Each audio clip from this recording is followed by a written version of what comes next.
Outlet Liquor is your place to buy a case. Stock up and save when you shop the lowest prices available every day at Outlet Liquor. You never have to wait for a sale. The more you buy, the more you save. Only at Outlet Liquor. What's your outlet?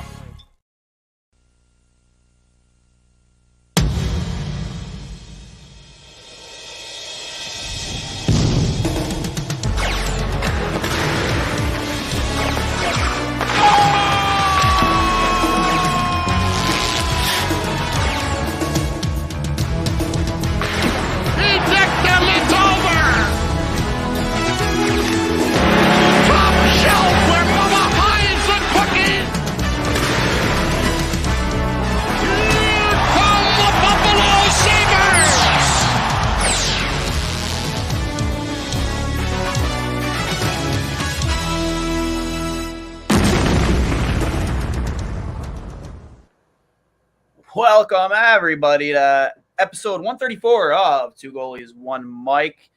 As always, joined by my co-host, Connor Hurley, and special guest today, Steve Linkowski, better known to everybody else as the YouTube sensation, the Urinating Tree. Steve, thanks for hopping on with us, bud. I know it's your second time on, but a different co-host with me this time around.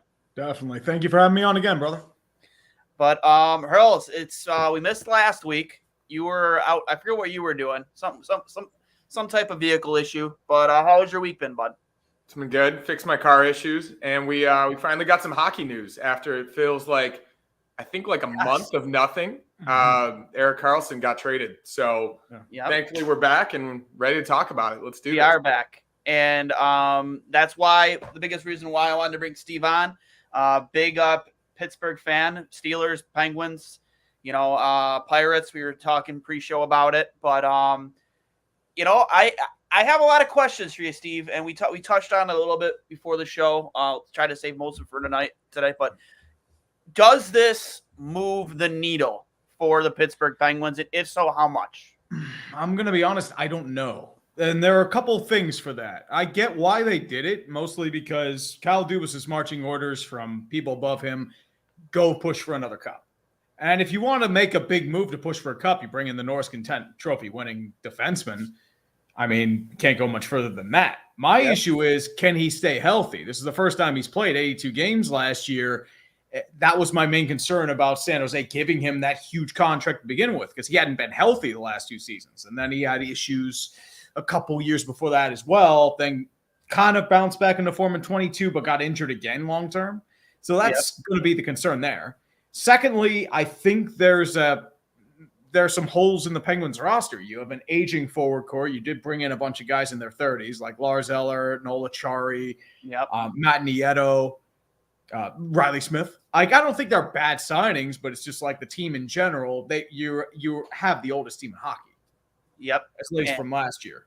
And then you have holes in defense. You have question marks now because Erik Karlsson's not exactly known for his defensive prowess. And do you have the defensive insulation with him and Letang? Because I doubt you're going to have them on the same pairing. So you're going to have probably Marcus Patterson on one, probably Patterson with Karlsson, and then Ryan Graves with Letang. Because Ryan Graves, he's more of a two-way, I would say, than a typical defensive defenseman. So that's the transition you're going to get into there. And mainly, your goaltending is a huge wild card. You did bring back Tristan Jarry. He has a 5-year deal. And then your backup is Alex Nedeljkovic. So Casey DeSmith was involved in that trade. I figured he would be involved because I'm guessing they figured Nedeljkovic would be the 1A, 1B. And they have high upside.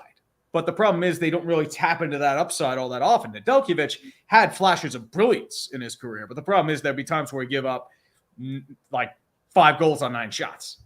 That's just how Nedeljkovic works. So that's my concern with the Karlsson trade. The one thing I will say is Kyle Dubas got rid of pretty much nearly every single screw up that Ron Hextall made in a year's time. Granlund's gone, Ruda's gone, Jeff Petry's gone. I kept forgetting that Petry and Ruda were on the roster. It was that bad. Yeah. Because it was just they were just there. Petry is a solid defender. It's just they wanted him to be something else, and then he just wasn't it. Because, he was a guy in his mid-30s. And then, I mean, there are some things that are still there. I mean, Jeff Carter's contract's buyout proof. He's going nowhere. Yeah. Brian Rust is a no movement clause. He's going nowhere. But I think the thing is, too, it's that the first round pick they gave up, too, is also protected, which my question is, why did San Jose retain that little cap and take on 3 albatross contracts? I know. I mean, what was the term left on those deals? That could have been a part of it, too, I guess. Like, Penguins are going to be paying $10 million for the next 4 years. Okay. Whereas San Jose was paying him, what was it, 11 and a half? So you pay $1.5 million, but I mean, you figured you'd get more in return than Mike Hoffman, who is a bad contract. Jan Ruda, who is a contract you want to get rid of. Mikael Granlund has a bad contract. I mean, I'm surprised the Pens were able to get rid of him without buying him out. And a top 10 protected first round pick in 24. And if it's top 10, it moves to unprotected in 25. Okay. Hurls, your thoughts? My question is, what does the first power play unit look like? Do you take Chris Letang off of it and replace him with Erik Karlsson, or do you go 2D with Karlsson and Letang? You go Malkin, Gensel, Crosby up front, or I'm seeing one projection online that has Rickard Rakell up there with Karlsson and Malkin in the back, or Karlsson is the quarterback, and then Letang on power play unit 2. What do you think they're going to do there? I think they're going to split up Letang and Karlsson, mostly because Evgeny Malkin has always been the point shot, especially on the the right-hand side of the defense. That's where Malkin usually makes his hay, especially with that heavy slap shot.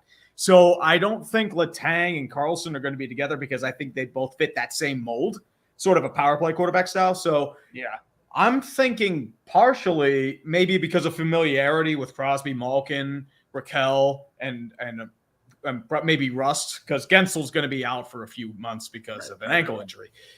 So I think they might still be together. And then Karlsson might be manning a new unit with, Riley Smith you still have as well, so he could probably drop on power play 1. You still have Gensel when he comes back. You still have a couple million in cap space. You could bring in, say, a Patrick Kane or a Tomas Tatar. But, I mean, I don't know if you really need them because Gensel will be coming back. You could probably think about getting younger there as well. Then maybe roll, I'm trying to think who would probably be like a shot. I mean, Jeff Carter, you might roll in power play, just have him in the main office space because his main issue is just like a lack of speed. Because as long as he can get in positionally, I think he'll be okay, at least for this next year. We'll see how it goes from there. But I'm trying to think because, you're going to have a lot of fun with this roster. My question is, can it stay healthy? Well, here's my next suggestion, too, is do you think the Penguins are done? I don't think so. You had mentioned earlier they have a couple million left in cap space. Jake Gensel's injured. They may think about replacing him. And here's we talked about, I've tweeted about it. You know, if they really want to make a huge push on this, because let's be good, the Metropolitan Division in net, it's very, very strong. You have two of the best in the game in Shesterkin and Sorokin. Like, you know, you're not going to score a lot against those two guys. You're just not. So can you find an answer for that? Could it be Connor Hellebuck? You know, it'd be a 1-year rental. It just would be, because I don't think you're paying him $9 million a year after next season. Unless you find a way to offset like some salary. Because I know Gensel still has to be signed. He has 1 year left on his deal. Or since they're already the oldest team in the National Hockey League, Patrick Kane. Could you imagine those two power play units? With Patrick Kane. It'd be weird to see Patrick Kane in a Penguins uniform, though. It'd be so weird. The only thing that'd be weirder would be seeing Alex Ovechkin ripping howitzers from the left-hand side. Oh, my God. Honestly, I think we all hear the rumors about Patrick Kane. Is he coming home to Buffalo? Could he be? Possibly. Who knows? He ends up going back to Chicago. You know, they're surrounding Bedard with veterans there. I mean, that is a possibility. But if Pittsburgh really is taking one last run at this, just imagine Patrick Kane on Sidney Crosby's wing. Like mind blowing, man. One of the I don't even think it's arguable at all. The greatest American-born goal scorer that ever lived on Patrick Kane's wing. I don't care how old they are. That power play unit in small ice situations is going to be insane. as strange as it sounds, Sidney Crosby's always worked best with like guys that aren't exactly the most talented. Like his best wingmates for a long time were Chris Kunitz, really solid two-way forward, wasn't exactly the most skilled, but he knew how to do the little things and get in space. Pascal Dupuis was another one, more of a grinder type, do the little things, get in space. Crosby is more like a grinder on steroids. He's not a traditional top six forward. So my question is, would he mesh with a play like a sniper like a Patrick Kane? Because I feel like Gensel kind of felt that mold, but he's more of a two-way. Kane has question marks in the defensive zone, and I don't know if Crosby plays more of a three-zone game instead of like a pure offensive and neutral. Your thoughts, Hurls? I guess getting back to the goaltending for a second, I know there are question marks with Tristan Jarry. Like, what is your confidence level in him? I mean, when you have Nedeljkovic as the backup, you got to imagine he's going to play at least 50, 55 games. I've seen some underlying analytics on Jarry that he's actually an above average starter when you really get into the nitty gritty of it. Obviously, he's had some issues here and there, and obviously Casey DeSmith has been a pretty good backup, and now he's gone. Like, what is your confidence level in him being that bell cow to eventually, hopefully, get this team to an Eastern Conference final and maybe get to a Stanley Cup final after that? It's not super high. Maybe like a 4 at best for 3 different reasons. One, consistency. As you said, he's shown flashes of sheer brilliance. He can dominate for weeks at a time and then just lay duds. Secondly, he's never performed in the playoffs. I mean, 2021 against the Islanders, games 5 and 6, he just imploded. And that's where the lack of confidence comes from a lot of Pens fans in regards to Jarry. I think with why they signed him long-term, he was the only goalie left. I mean, I think they tried for probably Korpisalo, Freddie Anderson, a few other guys too. I mean, mentioned probably with, Carter Hart, Hellebuck, John Gibson, but the price is going to be too high. They don't have the futures. Mm-hmm. So I think that's going to be a big concern for the Penguins moving forward, potentially. You mentioned Gibson. And third is durability. Like, he's been injured for a decent chunk of time. So you mentioned Gibson. I know he's the hometown kid. Was there a large rallying cry from the Penguins fan base to potentially try to make a move for him? I mean, same type of thing. Like, he, especially with the Ducks these past few years, horrible defensive system. But I think he had a game this past season where he had like 65 saves, can still stand on his head. Obviously, a lot of talent. Was that called for throughout the fan base? Not really. I know like there were kind of some grumblings, but for the most part, it was just trying to figure out what Dubas was going to do with the roster. I mean, the big decision was, okay, who's going to be in net? Because we thought Jarry was gone. We thought it's like, okay, they're going to let him go. You're the only one. A lot of people thought Jarry was going to be gone. I think Jarry probably thought he was gone. Yeah, I mean, I'm surprised he came back. I was just like, like it was just like it wasn't like a excited like that he's resigned. It's like, it's kind of there because once again, it's the durability, the consistency issues. Yep. Plus, it was a relatively larger contract, a 5x5 or a little over $5 million per year, if I remember correctly. But the question is, I know you were mentioning about Connor Hellebuyck for a year. Maybe if they had the futures to do it, and if they didn't sign Jarry long term. That's true. I mean, would you be in favor of them sending Jarry? I mean, I don't know how much contract you'd have to eat, or if it's even possible. I mean, it's probably a bad look, but in a trade there, sending Jarry to Winnipeg. I think it would be a bad look. I think it would just give free agents a bad idea. I think like you do a bait and switch on Jarry. Like, why did you sign him? You told every potential free agent that we could screw you over in a couple months. I don't think that's right. No. And the Penguins don't work that way. I mean, as a Sabres fan, I mean, glad they're not in my division because, again, that power play unit's going to be one of the most lethal in the league. I don't care how old they are. But when I look at, again, as we start to kick the show off, it's, how old's Crosby? How old's Malkin? I think Letang's 36. I think Karlsson might be the youngest out of all of them. Crosby's going to be 36. Malkin, I think, is 37. And then Letang's going to be 36. They were drafted same year, Crosby and Letang. Yeah. And then Karlsson, I think, is 32, 33. I think he's 33. And he has a lot of mileage, injury concerns, durability. So it might be a little older than 32. Yeah. I mean, what would the expectation would you say for a full season of Karlsson, just like last year, on this Pittsburgh team, what would your expectations for him be? Would you expect him to match last year? Or, I mean, would you be happy with 80-plus points? I would say at least a point per game. That's probably what they're looking for, especially from a Karlsson. Yeah. They're looking for from the offensive zone. They're looking for at least 20 goals. They're looking for somebody who's going to be a catalyst and somebody who's going to draw pizzazz and excitement. Because I think partially part of this was to generate buzz in the fan base and to get butts in the seats. Plus, to get back to the playoffs, which, I mean, missing last year was a catastrophic failure. Any way you look at it, especially for a team that brought everyone back, that did everything they could to stretch out contracts, limit the AAV, and, go in on like this last ride and it just falls flat. And I think that's the goal, especially from the higher ups. Like they tell Kyle Dubas, okay, we need you to get us back to the playoffs, go on a deep playoff run. And this is what they promised Crosby, Malkin, and Letang when they brought them back. And they're going to do whatever they can to do it. And unfortunately, we're going to be screwed in 3 years. But knowing how the Penguins are, we are probably going to luck into 2 or 3 generational talents because this is how this rolls in Pittsburgh. Yeah, I mean, and then obviously, we go back to the Metropolitan Division. I mean, having to play those goaltenders as many times you're going to have to this season, where do you see them? I mean, the Rangers don't scare me. Even with Shesterkin, they just don't scare me. They had so much invested in a lot of their youth.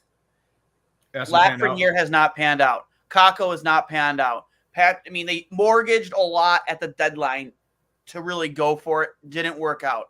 I mean, Keandre Miller's great. Fox is great. Shesterkin, possibly the best goaltender in the league. But they just don't scare me. I mean, the Islanders, they play that, new age Devils defensive style hockey. They don't scare me. I genuinely think the Penguins could win this division.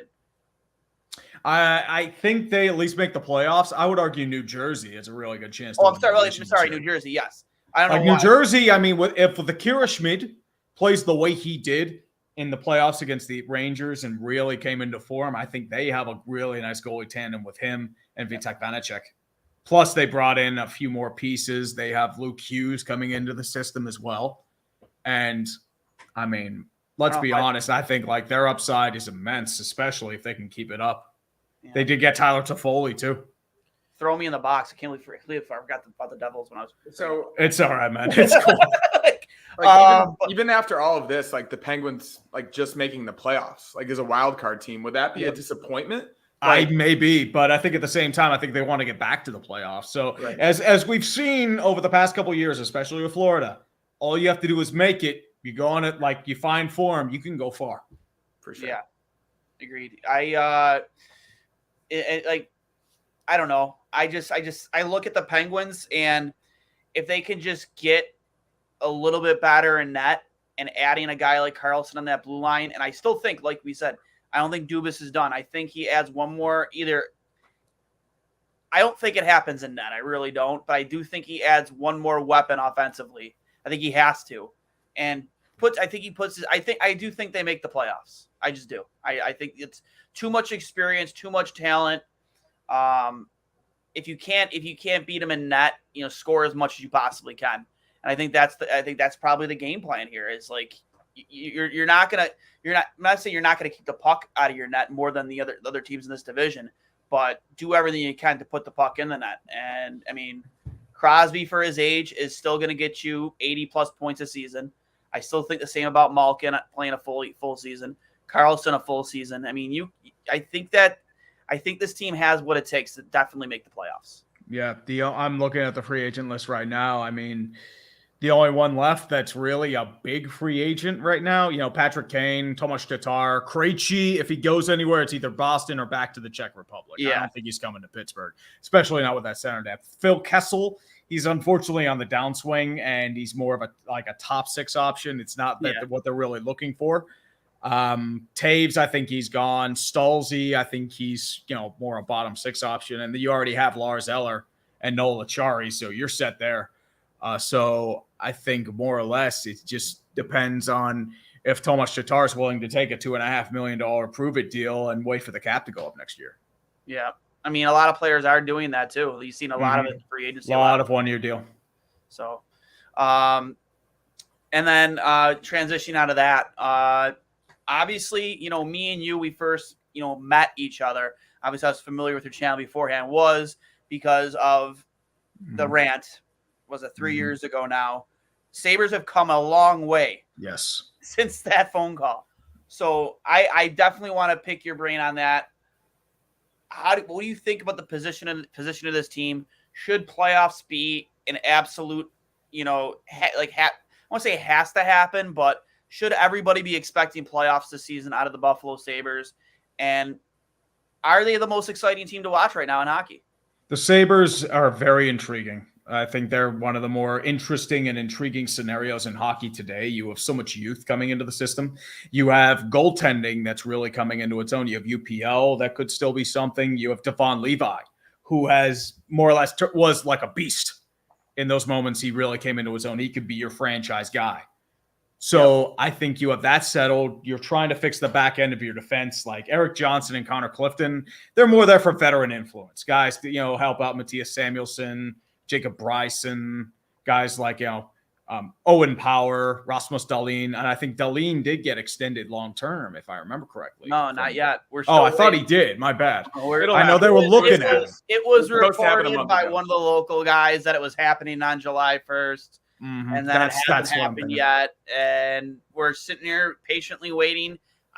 I'd have to believe it's going to be him and Owen Power both possibly signing on the same day, because I know Kevin Adams has talked extensively about getting him done long term as well, and by long term an 8-year deal. Oh yeah, I mean either that or it's going to be a bridge, and he's going to have to pay the big bucks because you have to keep them both under $10 million, and I mean. Can you do it? Possibly. But with Dahlin, I think you're going to have to go 10 and over just because of how he emerged this past season. And in terms of your forward core, I mean, take your pick. You've got so much in Rochester, too. Yuri Kulich, Isaac Rosen. You have, I think, a few other guys I'm unfortunately forgetting the names of, too. Jack Matthew Quinn. Savoy. Yeah, Matthew Savoy. Mittelstadt is still kind of coming into his own. You have other guys too, but it's just, I mean, you can dream. And that's the first time you could say that about Buffalo in a very long time. You mentioned Dahlin. I think it's really interesting with the Karlsson discussion. Obviously, fellow countryman from Sweden, but do you feel Dahlin's ceiling is Erik Karlsson, or could he potentially even surpass that, given how young he is and how he already has 5 years in the NHL under his belt? Could he surpass what Erik Karlsson has already done? I don't know about offensively, but defensively, it seems like he's better in his own zone than Karlsson. So I think, at least in that regard, I think he could be a more well-rounded Karlsson. I don't know if he could beat him offensively, because Erik Karlsson is generational in terms of his offensive vision, especially on the back end. But in terms of what they are, I think they both have different strengths. And in terms of Karlsson's more offensive heavy in terms of his analytics, Dahlin is a little better defensively. And that can improve over time. Defensively, you can always change up. It's not relying on pure instincts and skill like an offensive game. Yeah. And obviously, too, is we kind of lost, let's say we lost a year of Dahlin under Ralph Kruger. We did, though. I think you lost a lot of years. Yeah, we lost a year of Jeff Skinner. We lost a year of Dahlin. We lost a year of the team. Jeff Skinner on the fourth line after scoring 40 goals. It was great. It was wild. And paying him $9 million to play. Yeah, I mean, that was looking like a terrible deal at first sight. Yeah. I was dear God. You had 18 goals and then you had 9. Yeah. I don't even think he had 9 that year under Ralph Kruger. I think it was less than that. It was bad. And I remember during one of his Zoom calls, somebody asked Kruger, if he felt happy for Skinner finally, getting a goal. And he made a comment. He goes, "Well, yeah. I mean, if you're a guy who values his career off of scoring goals, then sure." He tried turning he tried turning the entire team into something it wasn't, and he took the best qualities of his players and handcuffed them. He neutered Dahlin. He tried to make him something he wasn't. He tried to make him shut down Chris Chelios type defenseman, who's just going to be a defense first type of guy. And that's not what he is. He's not that player. He's not that player. Same thing with Jeff Skinner. He tried to make him into a defensively minded hockey player. Sorry, that's not Jeff Skinner. Jeff Skinner's not a defensively minded hockey player. No, he never has goals. And I feel like we lost a year of Dahlin, and get under Granato, a guy who really gets the best out of those qualities of his players. Best case in point is Tage Thompson. Oh, yeah. He's a unicorn, a pure unicorn. And you at least salvage the Ryan O'Reilly trade, because that was looked at as terrible for a long time. It's like, Tage Thompson, he's again, he's going to be in Europe in a couple years. And then suddenly he's scoring goals like there's no tomorrow. It's like, where did this come from? Right. And again, I said it too, back when he was on the wing. I was just like, you know what, man, he is the perfect size. He's like, if he was a center, like teams would drool over that. I always saw him as a winger. That's what he always played. But I didn't realize, growing up, even in the development program, USNTDB, he was a center, and they were, put him in a situation where he had to play more on the walls rather than not having so much open ice available to him. And moving him to the middle, it was the best thing that ever happened to him. And then Dahlin, he pretty much took the leash off and said, "Go, kid, just go." And, had it not been for injury, I think he would have been right up there in Norris Trophy voting with Karlsson.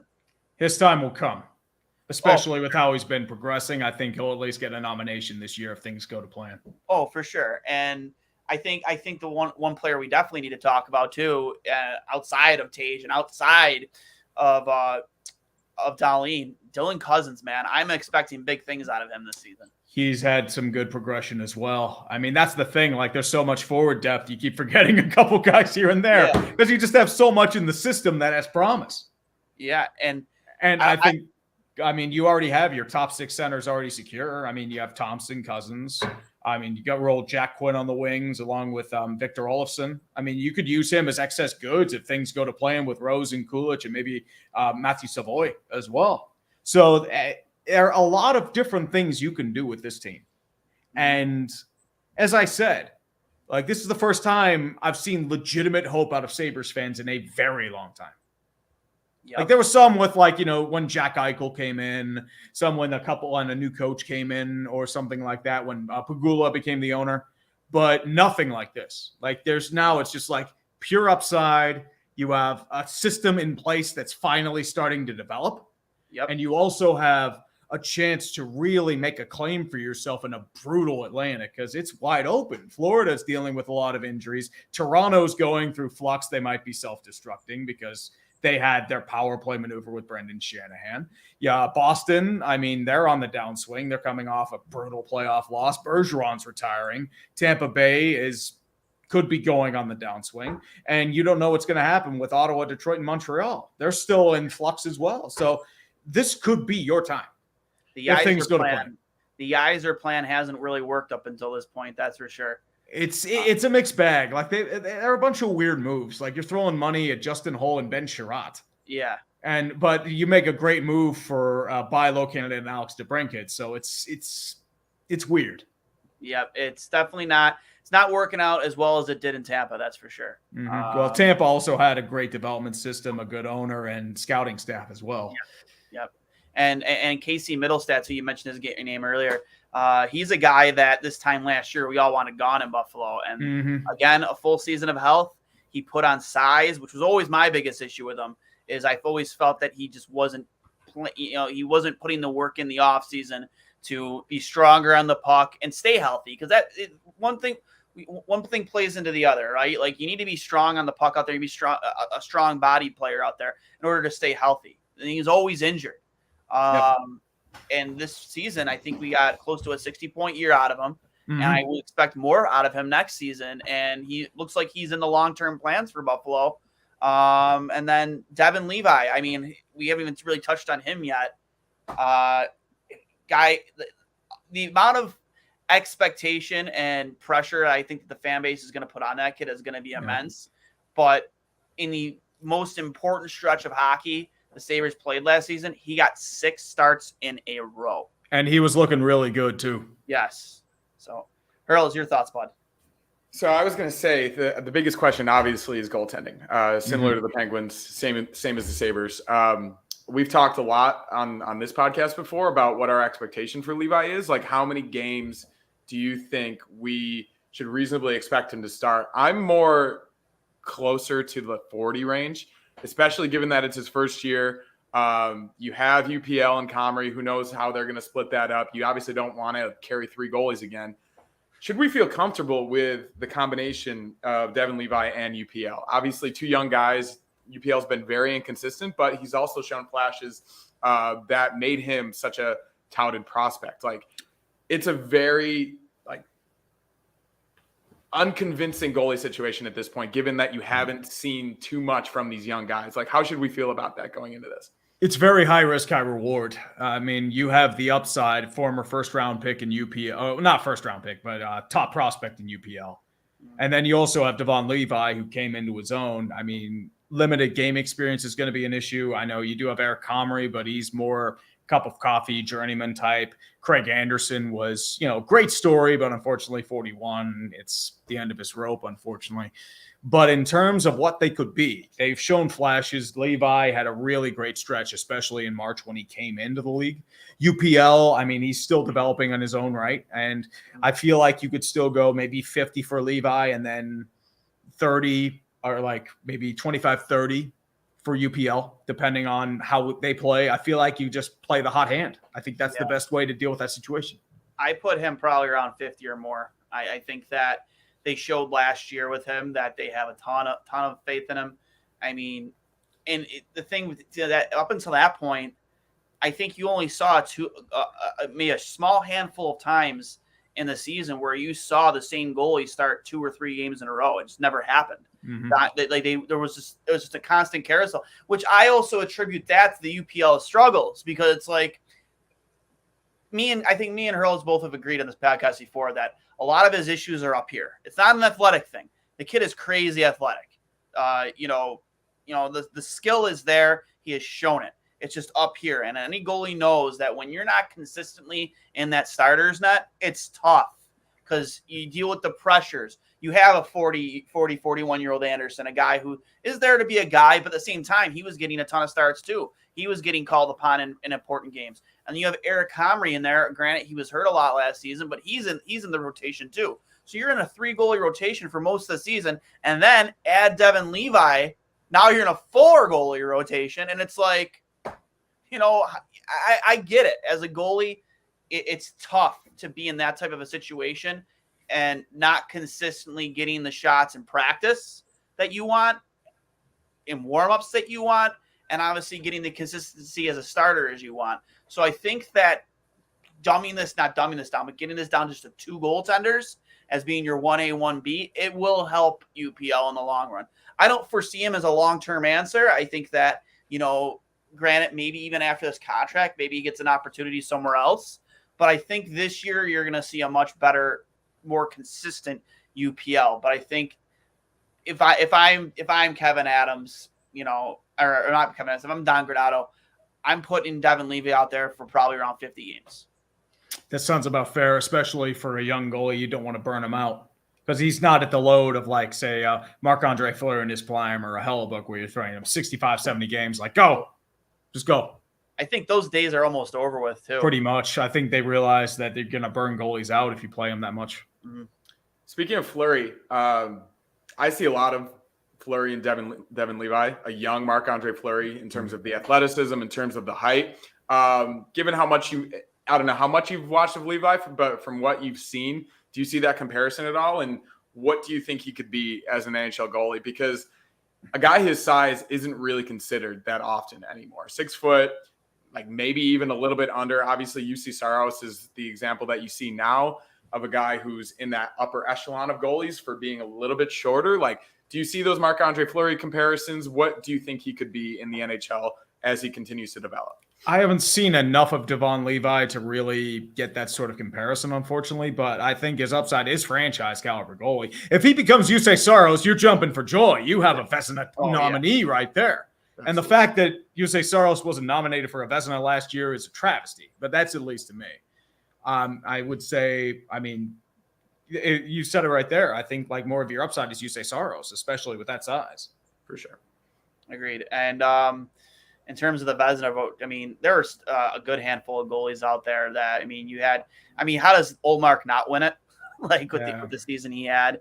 You have Shesterkin, you have Sorokin, Vasilevsky's always in the conversation. And then obviously again, UC Saros had a phenomenal year too. It's hard to pick a top three there out of those goaltenders.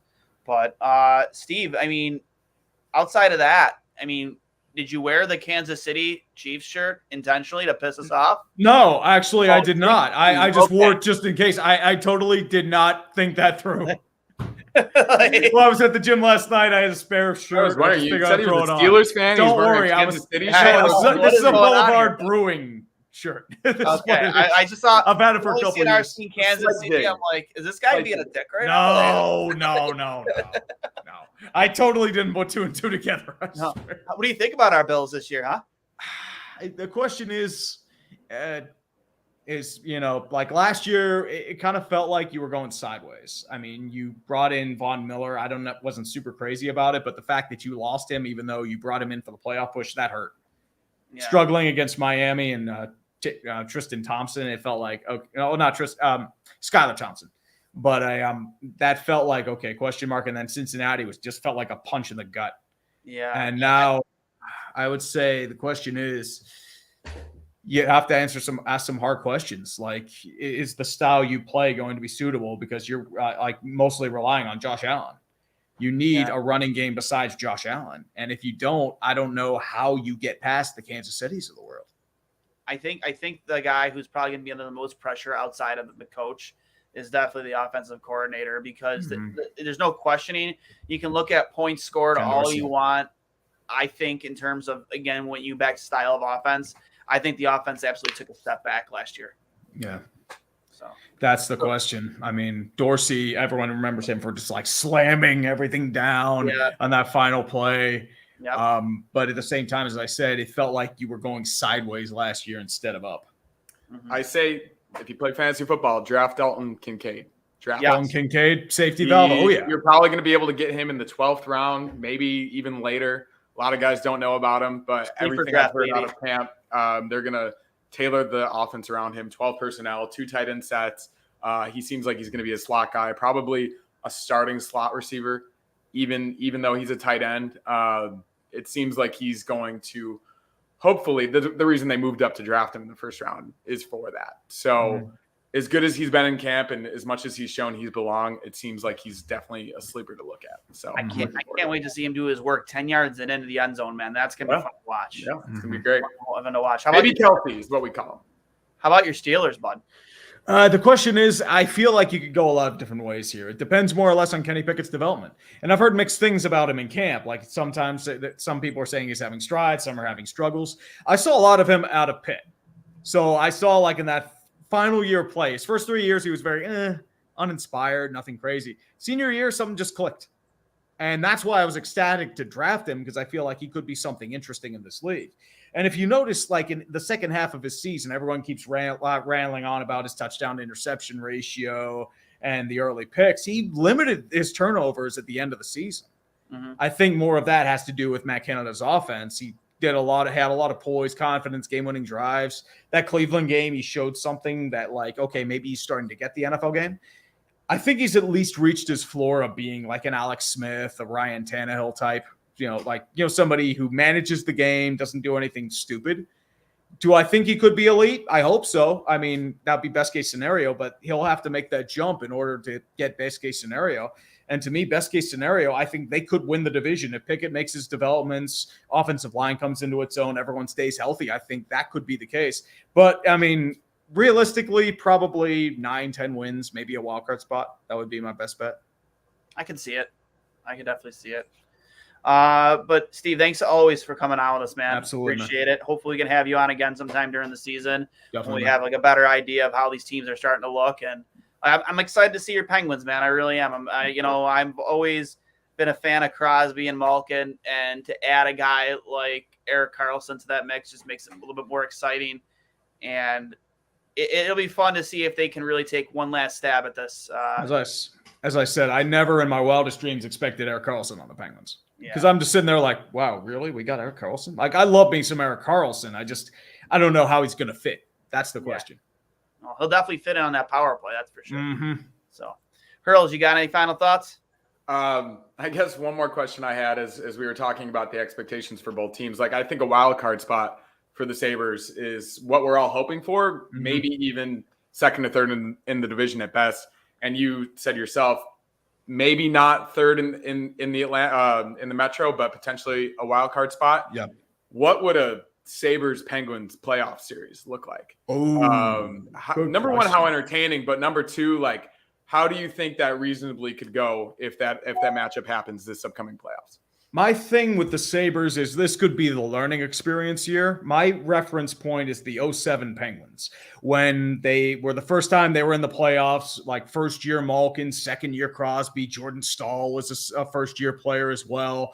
You had a bunch of younger players. Chris Letang was in his first year. So you had a bunch of different guys that were really getting their first taste of the playoffs. And they ran into a veteran Ottawa Senators team. I lost in 5. So I think that might be the thing, but that's just the sort of thing that a young team needs to grow. And that's nothing against the Sabres. I think it's just how a team needs to really experience playoff hockey. That's at least how I see it. Those Ottawa Senators teams were so good too, man. Healy, Alfredson, and Spezza in their primes. Like, yes. I mean, people talk about Spezza, Healy. Dude, Alfredson was such a big-time Sabres killer. He was a beast. Like, Chris Phillips. I mean, they had Patrick Lalime, Ray Emery in that lineup. Like, they had some guns. People forget Hasek was on that team, too. Mm-hmm. So I remember – I'll always remember the 05-06 year as the cup that should have been in Buffalo, but then we ran into Ottawa in the next year in the playoffs, and we lost them, I think, in 5 games. And then, it was tough, but – again, Steve, thanks for hopping on with us, man. Anything you want to plug before we get out of here? Oh, man, I'm on YouTube on Urinating Tree, urinating_tree on Instagram, and Urinating Tree on Twitter. So I'm looking to do sports ball starting in September for the NFL season. Awesome, man. And I definitely go check him out. His videos are absolutely fantastic. I'm subscribed as well. So thanks again, Steve. Guys, it's been episode 134 of Two Goalies, One Mic, brought to you by Outlet Liquor, the place to buy a case over on Georgia and Boulevard. When you go in, tell them the boys from Two Goalies, One Mic sent you. They'll take care of you. I am Duane for Hurls. We'll talk to you next week. What's up?